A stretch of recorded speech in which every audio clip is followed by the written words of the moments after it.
어느 늦은 밤, 나는 서울 외곽에 위치한 작은 오피스텔에서 홀로 시간을 보내고 있었다. 그날은 유난히 바람이 강하게 불어와 창문이 덜컹거리는 소리가 끊이지 않았다. 평소 같으면 창문을 닫고 조용히 잠들었겠지만 그날따라 왠지 모를 불안감에 창문 소리가 날 때마다 한 번씩 확인하게 되었다. 인터넷에서 괴담을 읽으며 시간을 보내고 있던 중이었다. 화면에는 수많은 공포 이야기가 넘쳐났고 나는 그 중에서도 서울 고층 빌딩 유령이라는 제목의 글을 선택했다. 너무나도 길고 자세하게 쓰인 그 글은 도심 속 높은 빌딩에 살며 밤마다 이상한 소리를 들었다는 사람들의 이야기를 다루고 있었다. 놀랍게도 나와 같은 오피스텔과 매우 비슷한 구조를 가진 곳이었다. 글을 읽는 동안에도 창문에서는 간헐적으로 소리가 들려왔다. 창문 너머로는 아무것도 보이지 않았지만 그때마다 다가오는 심장이 쿵쾅거리는 소리는 어쩔 수 없었다. 글 속의 사람들은 공통적으로 밤만 되면 복도에서 발자국 소리가 들린다고 했다.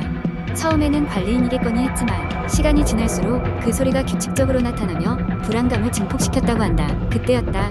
나도 모르게 내 오피스텔 복도에서도 발자국 소리가 들려오기 시작했다. 처음에는 착각이겠지 했지만 점점 가까워지는 소리에 몸이 굳어지는 것을 느꼈다. 글을 읽으면서 상상했던 그 무언가가 실제로 다가오는 것 같은 기분이었다. 나는 조심스럽게 방문을 열고 복도로 나갔다. 텅 빈 복도에는 아무도 없었지만 한기가 도는 것만 같았다. 나는 급히 문을 닫고 방으로 들어와 문을 잠갔다. 그리고 나서야 겨우 마음이 좀 놓였다. 하지만 그 순간 탁자 위에 놓아둔 핸드폰이 진동을 울렸다. 나도 모르게 핸드폰 화면을 확인하니 발신자 제안으로 된 문자가 와 있었다. 열어보는 순간 온몸에 소름이 돋았다. 문자 내용은 단 한 줄이었다. 너도 들었구나. 나는 급히 창문을 닫고 커튼을 쳤다. 이후로도 그 발자국 소리는 몇 번이고 들리고 그때마다 핸드폰에는 똑같은 내용의 문자가 날아들었다. 심지어 어느 순간에는 나가보라는 무언의 느낌까지 들었다. 하지만 무서움에 휩싸인 나는 결코 나가지 않았다. 몇 주가 지나고 나는 오피스텔을 떠나기로 결심했다. 그날 이후로는 아무 일도 일어나지 않았지만 인터넷의 글 속에서 본 이야기와 너무나 비슷했던 나의 경험은 쉽게 잊히지 않았다. 떠나고 나서도 가끔씩 그 오피스텔을 지나칠 때가 있었는데 그때마다 소름 끼치는 경험이 다시 떠올라 빠르게 발길을 재촉하곤 했다. 이후 인터넷에 더 이상 그 오피스텔에 관한 글이 올라오지는 않았지만 나처럼 겪은 누군가가 또 있을 거라는 확신은 남아있다. 그 사건은 내가 평생 잊지 못할 공포로 남아있다. 시간이 지나도 아마 그 빌딩에는 여전히 그 발자국 소리가 밤마다 울려 퍼지겠지.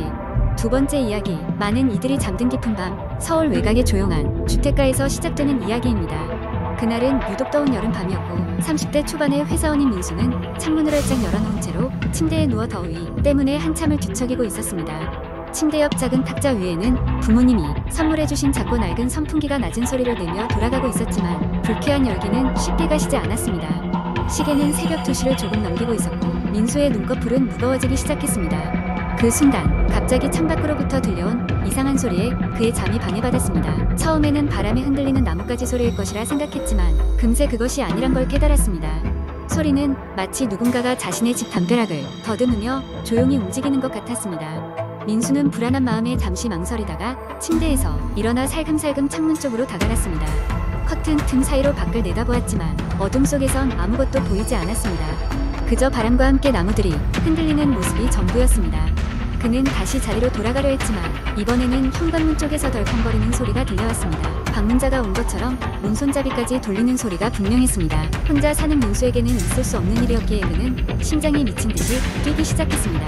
경비 시스템의 알람도 울리지 않았고 누구 하나 초인종을 누르지도 않았습니다. 그는 조심스럽게 문으로 다가가 눈꽃만큼의 문틈을 통해 밖을 살폈습니다. 이웃들을 방해하고 싶지 않았기에 경찰에 신고하는 것은 망설였습니다. 문 앞에 서 있던 것은 의외로 젊은 여성의 모습이었습니다. 그녀는 긴 흑발의 흰 드레스를 입고 있었으며 고개를 숙인 채 문 앞에 서 있었습니다. 민수는 놀람과 동시에 안도했습니다.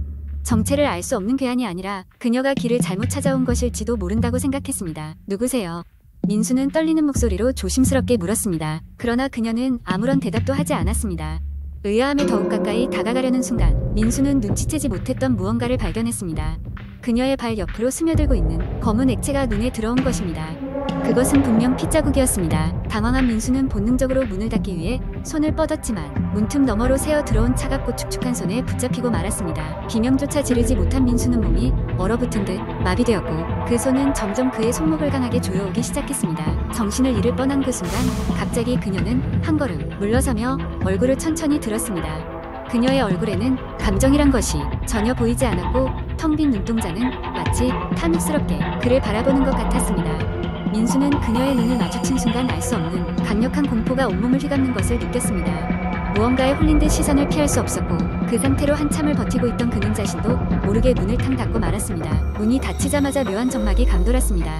민수는 심호흡을 하며 손을 바라보았지만 자신이 방금 겪은 일에 대한 흔적은 어디에도 남아있지 않았습니다. 경찰에 신고해야 하나 망설이며 창문 밖을 다시 한번 확인했지만 그녀의 모습은 어디에도 보이지 않았습니다. 그렇게 밤은 깊어갔고 끝내 경찰을 부를 용기를 내지 못한 민수는 다시 자리에 누웠습니다. 하지만 그날 이후로도 그 여성의 모습은 매일같이 꿈에 나타났고 민수는 더욱 야여갔습니다.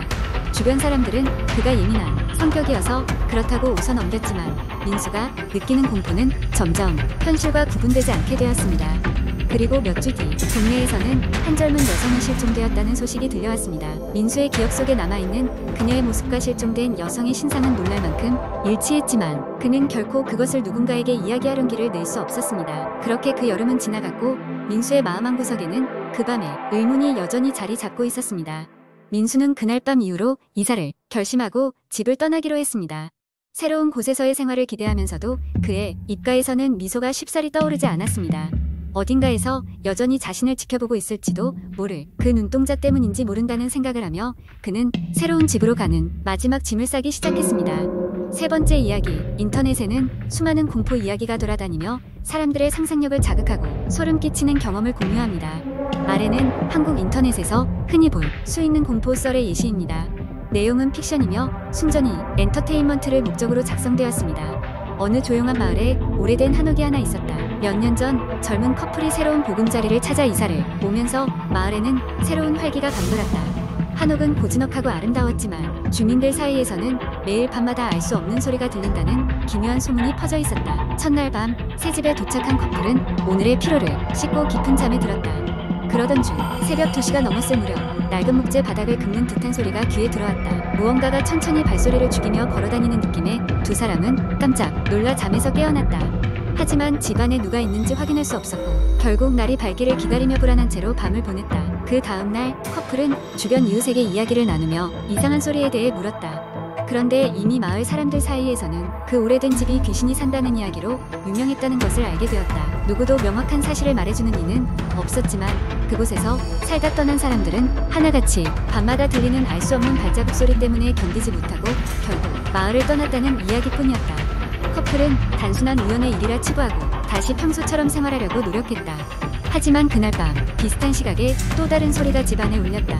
이번엔 더 확실했다. 소리는 천장에서 시작해 벽을 타고 내려왔고 그들이 자고 있는 방문 앞까지 이어졌다. 숨을 죽이며 소리에 귀를 기울이던 커플은 문손잡이가 천천히 돌아가는 느낌에 비명을 지르며 일어났지만 문 밖에는 아무것도 없었다. 이후 여러 날 밤 이상한 소리에 시달리던 커플은 결국 한 무당을 초청하게 되었다. 무당은 집을 구석구석 돌아다니며 분양을 하고 주문을 외우더니 한참을 고민한 끝에 입을 열었다. 이 집엔 오래전 억울한 죽음을 맞이한 영혼이 머물고 있어. 그 영혼은 다름 아닌 이 집의 원주인이었고 그가 생전에 소중히 여기던 물건이 사라졌을 때부터 불행이 시작되었다고 했다. 무당은 그 물건이 돌아오기 전까지는 이 집에서 불행한 일이 계속될 것이라고 경고했다. 커플은 밤낮으로 집안을 뒤적어 물건을 찾기 시작했다. 여러 날 밤을 지새워 찾은 끝에 그들은 낡고 먼지 쌓인 옷장 속에서 작은 나무 상자를 발견했다. 상자 안에는 과거 이 집에 살던 사람이 소중히 간직했던 가족 사진들과 편지가 있었다. 상자를 발견한 후부터 신기하게도 이상한 발자국 소리는 들리지 않게 되었다. 마을 사람들에게도 소문이 퍼지며 그 영혼이 드디어 안식을 찾았다는 이야기가 전해졌다. 커플은 더 이상 방해받지 않고 그 집에서 평화로운 날들을 보낼 수 있었다. 이 이야기의 진위는 알 수 없지만 아직도 그 한옥 근처를 지날 때면 어디선가 누군가의 발자국 소리가 따라오는 듯한 기분을 느끼는 사람들이 있다고 한다. 그리고 조용한 마을 밤하늘 아래서 상자 속 사진 속의 인물들이 이 집이 다시는 외롭지 않기를 기도하고 있을지도 모른다.